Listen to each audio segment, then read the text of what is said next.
Michelin, une meilleure façon d'avancer.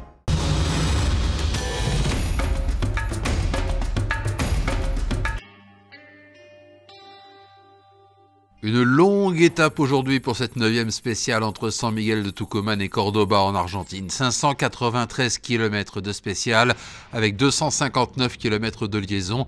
La journée de repos a été un casse-tête, genre pas possible pour les organisateurs. Après les pluies diluviennes de samedi et la semi-neutralisation de la course, ils ont décidé de créditer les 3 premiers de la spéciale auto de leur temps et de conserver les écarts de vendredi pour les autres pilotes. Ainsi, Gerlin Chichrit remporte bel et bien sa victoire et Stéphane Peterhansel conserve son leadership au classement général. L'étape du jour elle-même a été mouvementée jusqu'au kilomètre 423, il n'y avait aucun doute. Giniel de Villiers était parti pour s'imposer et largement même.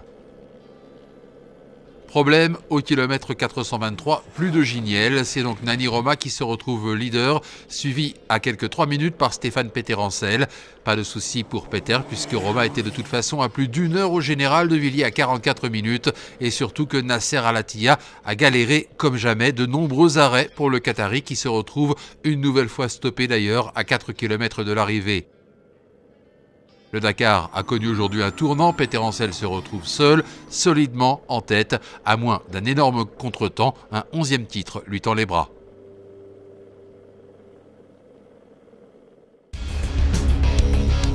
Chez les motos du bouleversement dans cette étape qui a fait mal à David Casteux, victime d'un choc avec une vache. Bah oui, ce sont des choses qui arrivent. Le leader du classement général perd près d'une demi-heure, il souffre d'un traumatisme à l'épaule.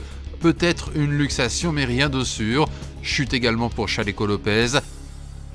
2 rescapés parmi les favoris, et pas des moindres puisqu'il s'agit tout simplement du tenant du titre Cyril Després et de Johan Barreda. Pas d'erreur pour Després qui avait du temps à rattraper sur Casteux et dont la blessure de son rival fait involontairement les affaires. Casteux qui après sa blessure connaît des problèmes mécaniques et est contraint de stopper pour réparer à une trentaine de kilomètres de l'arrivée.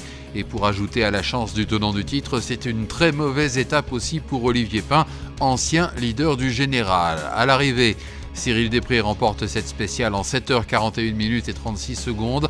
Il devance de plus de 4 minutes Johan Barreda, puis Alessandro Botturi et à 7 minutes Ruben Faria, et c'est bien tout le problème. Au départ, Després comptait 13 minutes de retard sur Faria. C'est donc le Portugais qui prend la tête du général.